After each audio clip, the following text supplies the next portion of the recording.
What's poppin' T Squad? It's me, Keisha, and I'm here with my All Tea All Shade Ready to Love Season 5, Episode 9 review. I know I've been gone for a few weeks, but you all know I was busy with my Paper Heart premiere. Tomorrow I will have a new vlog up, a new battling breast cancer vlog. It actually was up tonight, but there was some issues with the video, so I had to take it down and re-edit it, but it will be back up tomorrow at 6 p.m. Central Time. You'll see me going to radiation and all of the behind the scenes planning and things that happened over the weekend at my Paper Heart movie premiere. Shout out to anybody that's going tomorrow to the Detroit premiere. After the Detroit premiere, in a few weeks, it'll be available to stream on Tubi and IMDb. I will have the information ready for you guys. But I'm officially back with doing Ready to Love, Power, and all those other reviews. I am participating also in Vlogmas, so there will be videos up every day till the end of this month. All right. So the singles go on a couples retreat or whatever, so everybody can spend more time with each other. And we've learned since last season that anytime you put these singles in the house, drama is going to unfold, and I'm here for it. So Zadia, Camille, and Cornelius ride down to the lake house or whatever together, and we find out that they have created this brown girl clique that consists of Mumin, Zadia, and Camille. And I'm not feeling it at all. I do not like Zadia, and I do not like fucking Camille. Camille is aggravating and childish as hell. She is a bugaboo. She is a stage 5 fucking clinger. She is fucking crazy. She is hands that rocks the cradle. She is the good son. She is the single white female. Zadia is just a mean girl. She's a bitch. She got a stank ass attitude. I don't know who the fuck told her shit don't stink, but girl, you and your wide face ass can go on somewhere.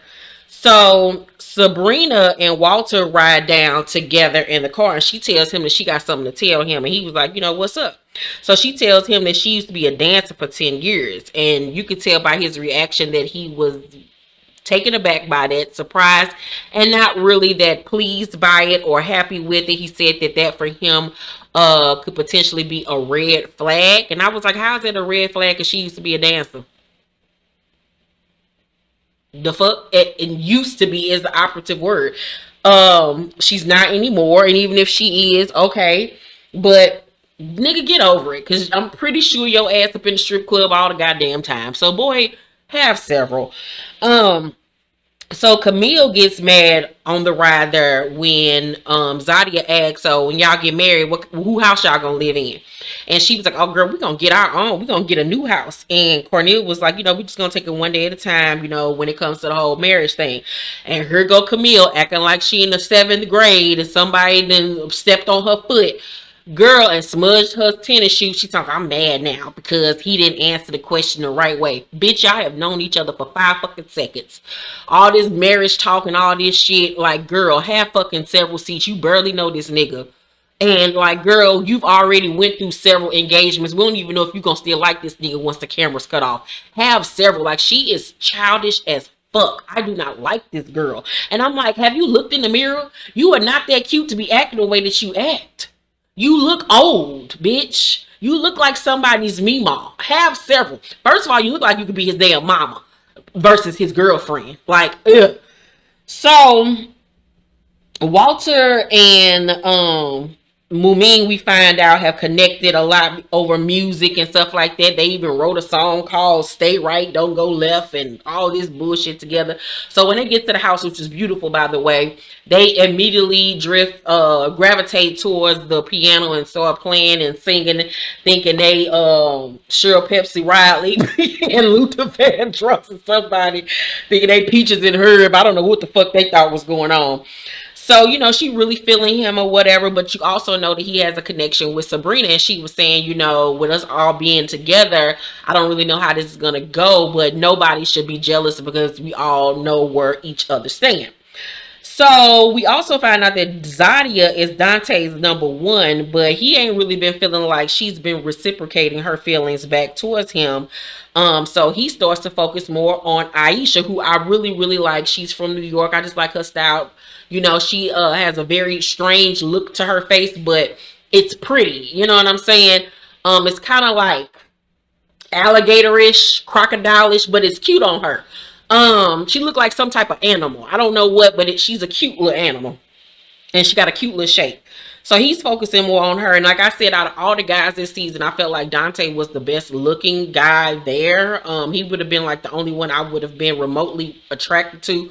But once I found out he had 90 million kids, child, these ovaries would have dried up real quick. Oh, I forgot I ain't got no ovaries no more. So shit, it wouldn't even bother me. I couldn't get pregnant by that nigga no way. So what's good?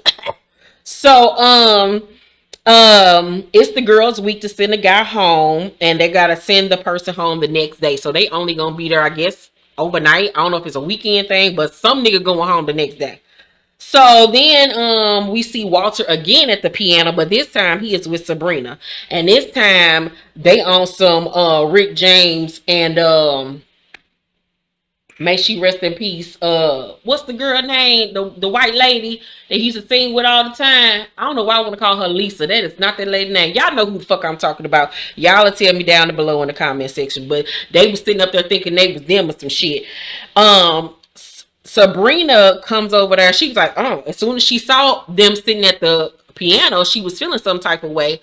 And I guess because she thought that was their thing, and like, damn, you doing this with her too. I would have felt some type of way too, because it's like, damn, niggas, this like, I thought this was our connection, but you know, this is something that you also do with her, so that lets me know that what we did really wasn't that special. But I wouldn't have allowed that to show. I just would have mentally checked that off my list as, okay, not really feeling that about him. But so she gravitates over there to him and stands next to him or whatever while he's playing on the piano, and Sabrina is sitting next to him. And so she get the rubbing on the back of his head or whatever, and he doesn't really lean into it or anything. And I mean, because what was he supposed to do? Like, he's in between the two women that he likes. If he did, you know, react to what she was doing, it would have made Sabrina feel some type of way. And then if he would have showed Sabrina, you know, physical affection, it would have made Mumin feel some type of way. So going back to what Mumin had already said, like, you know that he got a connection with this girl, so get out your feelings. Like, you can't put yourself in that type of mind frame. But she immediately feels rejected by him and feels like he wasn't trying to really acknowledge her or, you know, be up on her in front of Sabrina. So she already mentally got in her head like, he likes Sabrina, he don't really like me, and everything just went downhill in her brain from there. And it was kind of like, damn, like, you that bothered by another woman? Like, her insecurities really started to show. So Frank, aka Peach Lips, I cannot see it for this man and them lips, child. Like, it just looks like he got vitiligo by the lips. I just don't know if he been sucking on lemons all his life. I don't know what the fuck is going on, but I just don't see it for him at all. He is very focused on Mumin and Sydney. I was riding for Mumin at first, but she seemed like she's very insecure in some type of way, crazy. Sydney, I like her for the most part. She's a really cute girl, bubbly personality. Like, she tried to stay out the mess, but she peeped these hoes for the whole type of behavior they own. So Sydney, however, has a connection with Frank, aka Peach Lips, and Phil, who look like Uncle Phil. I don't see it for him neither. I don't even understand how anybody think he fine, because that big ass zit on the side of his face. So Zadia asked Naeem, broke ass Naeem, what's gonna happen between them after the show? And I'm like, absolutely nothing. Didn't y'all hear what old girl said, that he told her he could pay a bill or two? I told y'all from episode 1, we found out that nigga did poetry, that he was broke. I told y'all, don't never talk to nobody that talking about they do poetry and grand slams and trying to be an artist. They ain't got no money, girl. So I knew right then and there he wasn't talking about shit. So I'm like, girl, y'all ain't gonna be doing shit, because he ain't gonna fly you out. He ain't got the money to. He is a cheapskate. Ain't shit going down. So he was like, you know, I definitely see a possibility. Possibility, nigga, we at the end. Like, you need to be letting me know what's up. And Zadia, you know, wants a definitive answer, and I don't blame her for that. You know what I'm saying? But I'm like, Naeem is not the one you should have been checking for, girl. Okay. So Phil and Shallow sitting at the pool, and they talking, and she asks him, does he feel like he's getting real with his connection? He was like, hell no. And she was like, the fuck? Like, what the fuck? He was like, I'm just playing, and laughs it off. But she wants to really know, like, what he feels about her. I don't really see it between them two. I don't really see it going nowhere at all. Honestly and truly, I don't see it for none of these couples. I feel like once we get to the reunion, ain't none of these motherfuckers gonna be fucking with each other. Maybe Camille and Cornelius, because she gonna make that motherfucker feel like he on an episode of 911 if he try to stop talking to her, because she has literally intimidated that poor little gay man into liking her, and he is trapped, honey. Somebody needs to call DFS or CPS on her ass. So Walter goes and sits by Mumin at the while they're at the pool or whatever. He had just gotten out the pool or whatever, and all I could focus on was that saggy ass chest of his. That would have turned me off right then and there. And she got an attitude. She's sitting there eating grapes or whatever with an attitude or whatever. And he was like, he could tell that she was mad. And I was like, you doing way too much. That man ain't did nothing to you. From what we see, we don't know whatever else would happen in the house, but from what we saw, he didn't do nothing to her. So Walter was like, don't be petty, don't be catty. At the piano, you were giving eyes like mean mugging or whatever. And the fact that he even peeped that says a lot. So she was like, what does that mean? Like, huh? Like, what you talking about? And she was like, your energy has been off all day. When I came close to you, you didn't even open up to me. I think someone is manipulating you and trying to poison your feelings towards me. And I'm like, what the fuck? Even he was like, what the fuck? Where'd that come from? Like, you're literally sitting up here insinuating that Sabrina been shit talking you to him and trying to make him not like you. Girl, ain't nobody thinking about you. Sabrina don't give a fuck about none of you hoes. Sabrina know what the fuck her pussy do. And she ain't thinking about you bitches. Like, it is what it is with Sabrina, and I fucks with her for that. And I was like, Mumin is tripping. Like, her insecurities are really just displaying themselves in a negative way. I'm like, girl, where the fuck this come from? So Walter was like, I just got to figure things out to make sure that it's right. It has to be right between us. And Mumin was like, you don't trust me, Walter. I don't know where that came from, but somebody got you good. And I'm like, girl, what the fuck are you talking about? Like, at that point, I would have been like, yep, this is a wrap. So she gets up and walks away, and he like, what the hell just happened here? Like, it would have been a wrap for me after that, because like, girl, you crazy. So Camille plans the day for her and Cornelius, because she knows she been acting a plumb damn fool, and she presents him with a necklace that talks about God or whatever. And in his confessional, he questions if they're moving too fast, and I'm like, boy, just blink.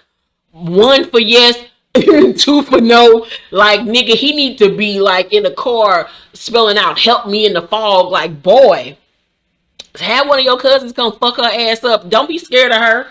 So she then goes on to tell him that she want him to wear the necklace every day. And I'm like, I know that man was in that house sleeping with one eye open, because that bitch is certifiably nuts. So that night everybody gathers for dinner, and ooh, child, any little attraction I did have for Dante, which wasn't that much, immediately went away when I saw that motherfucker grab a fork and taste the macaroni and cheese.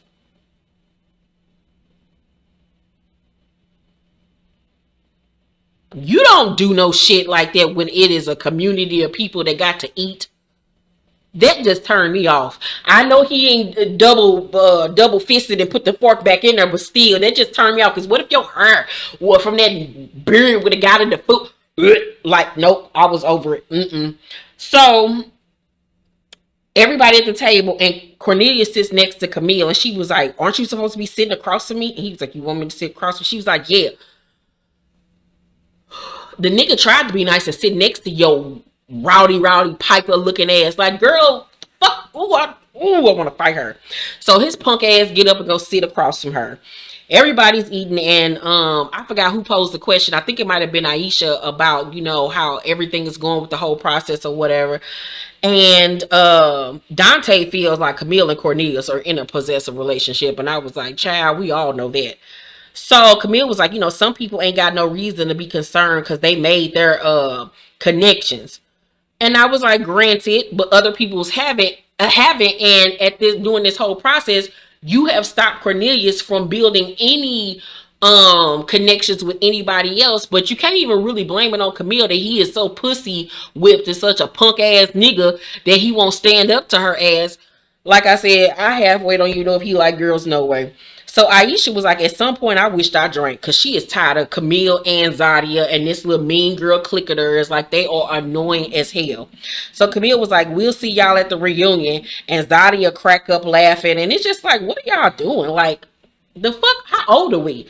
So Sydney in her confession was like, Camille and Zadia, it's like this little clique. We didn't come here to be catty, bitter, and insecure, and that's what they're exuding. She was like, it's just nasty, and it really honestly is. And after watching this season, they should be ashamed of themselves. I don't know what in the fuck is Zadia's problem. I don't know who hurt her ass, but girl, I would have been knocked her in that wide ass mouth of hers. So Aisha was like, granted, y'all made a connection, but who's to say he won't be voted off the island because it could be. So Camille was like, I'll fuck y'all up. Girl, as soon as she said this shit, bitch, I would have been. Her mom's made me look like ass. Girl, who are you talking to? Like, who are you talking to? Thomas, it's called Ready to Love, not Confused as fuck. No, it's called You're Fucking Psycho. And you bullied this nigga into liking your ass. Girl, I would have lit her ass the fuck up at that damn table. So Aisha was like, she's saying don't put Cornelius up. I'll fuck you up. Like, why? What is that all about? And here comes Dottie trying to be her guard dog or whatever because she looked like a pit bull in a skirt. Talking about some, that sounds haterish. And Aisha was like, ain't a hater bone in my body. I'm not talking to you. How is it haterish if I have an opinion? Don't ever come at me that way. And I was like, about time somebody checked her because she thinks she big and bad. Just because you got legs that look like bricks, bitch, don't mean nothing. Oh, bodybuilder, built ass girl, bye. So Phil removes Aisha from the table because she is pissed off and heated. And Naeem sees how Zadia, you know, he sees her as being really extra. Like, everybody really are starting to see that Zadia is messy and that she's childish. So Cornelius in his confessional was like, you know, this is really sowing more of a doubt in Camille. It's obvious that he likes Camille, but he's also intimidated by her. And he's the type of person that does not want to hurt anybody's feelings. And he don't know how to reject somebody in a nice way. But he's scared of that girl. He's scared of that lady. So Dante tells Zadia that she was poking the bear when it came to Aisha. And Zadia tells her, I don't need you being no peacemaker though. Like, somebody trying to tell you, bitch, you doing the most. She immediately got a little funky ass attitude. And at that point, I would have walked away from her ass. Like, girl, ain't nobody got time for this. You don't even know how to blend in your concealer right. Bye. So she feels like he was siding with Aisha or whatever. And no, he was siding with who was right and who was wrong. So Dante was like, you know, that's how you are. That's your personality. She's like, what does that mean? It means you're a bitch. It means you're a bitter, rude bitch. So Zadia takes offense to that, of course. Phil and Aisha talk, and then Dante comes and swoops her up, baby, with his silk robe on. He actually looked kind of attractive to me, and I was like, how are you doing? I kind of forgot about you sticking your fork in that macaroni and cheese. So he take her into the room and give her a massage or whatever, and they really connect or whatever, and I appreciated that. So the next day, the ladies meet with Tommy, and Tommy immediately zooms in on Camille and was like, Camille, I got that face today. Like, what's going on? Let me hear it. So she brings up what happened at the dinner, and then Aisha says her part, and then here comes Zadia sticking her big fat nose in it. And when she did that, Aisha was like, you're always aggressive. And you saw Sydney on the side like, yep, she sure is. And here goes Zadia. You're not, what we're not going to do is call me aggressive. Girl, okay, we're not about to even do this where you can't use the word aggressive against a black woman because of, you know, white stereotypes or whatever. If you're being aggressive, bitch, you're fucking aggressive. And in this case, your ass has been aggressive. So stop it.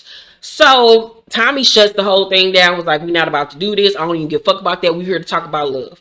So Mumin says that things have fizzled out between her and Walter, basically because he focused on Sabrina. And Sabrina was like, things between her and Walter are good. So Aisha says that her connection with Dante has grown, especially over this trip, how he gave her a massage. And baby, Zadia was sitting over there pressed like a panini, bitch. She was so fucking bothered, baby. And I'm wondering, is that part of the reason why she has such an issue with Aisha? Or is it because they the brown girls that's cute? I don't know. It's something with that.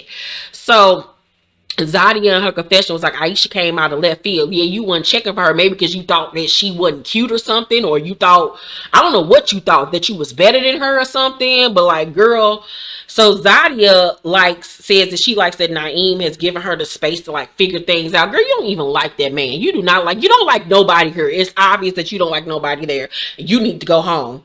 So Aisha in her confession was like, I feel like Shorty is in her feelings. She realized she couldn't have Dante, so she putting all of her eggs in Nye's basket. And that's the guy's honest truth. It really honestly is. So Camille says that she wants to marry Cornelius. And because she want to do it right this time. And Sabrina in her confession was like, she has a lot of growing up to do. She was like, do I think that Cornelius can handle Camille? Absolutely the fuck not. Hell, Camille can't handle Camille. So Sabrina, Mumin, Shiloh, and Aisha say that Cornelius is not ready to love. And basically because of Camille ass. She's sitting over there damn near in tears. So they also say they don't really see it for Naeem, really. And of course, Zadi over there scrunching up her face and shit. Bitch, you don't even like him. So Aisha was like, I watched how he moved and it was very up and down. Here comes Zadia once again. Always got to chime in and tell me some Naeem isn't disingenuous at all. Bitch, that's your experience. You don't know. You can't tell this woman how she feels. Like, what is your issue with her? Like, are you like intimidated? Like, what is up? So at the end of the episode, Camille and Cornelius meet up for dinner, and then Zadia and Naeem also meet up. And child, Camille crying like she in the color purple, and then the episode goes off. We don't know who is sent home until next week, child. Ugh, but I'm over Zadia. I'm so over her ass. I want somebody to fuck her ass up. I want Camille to go to with her withering willow looking ass. Cornelius soft ass need to fucking go. He pussy. Dante stuck his fork in the macaroni and cheese that really rubbed me the wrong way. Phil, I just don't see it for him. He musty. Walter looked like a sagging old man. He just like he smelled like Bengay. And who is the other one that's there? Phil and them lips, girl, absolutely not. He got on peach lipstick at all times, or a new lipstick that don't match his skin complexion. And then who else is left? What other dude is left? Somebody I don't give a fuck about. So yeah, let me know what y'all thought about tonight's episode of Ready to Love. Let's talk down below in the comments section. Make sure you guys tune in tomorrow for my battling breast cancer vlog. You don't want to miss it. I love you guys. I will see you tomorrow on the next video. It is Vlogmas Gang Gang. Bye y'all.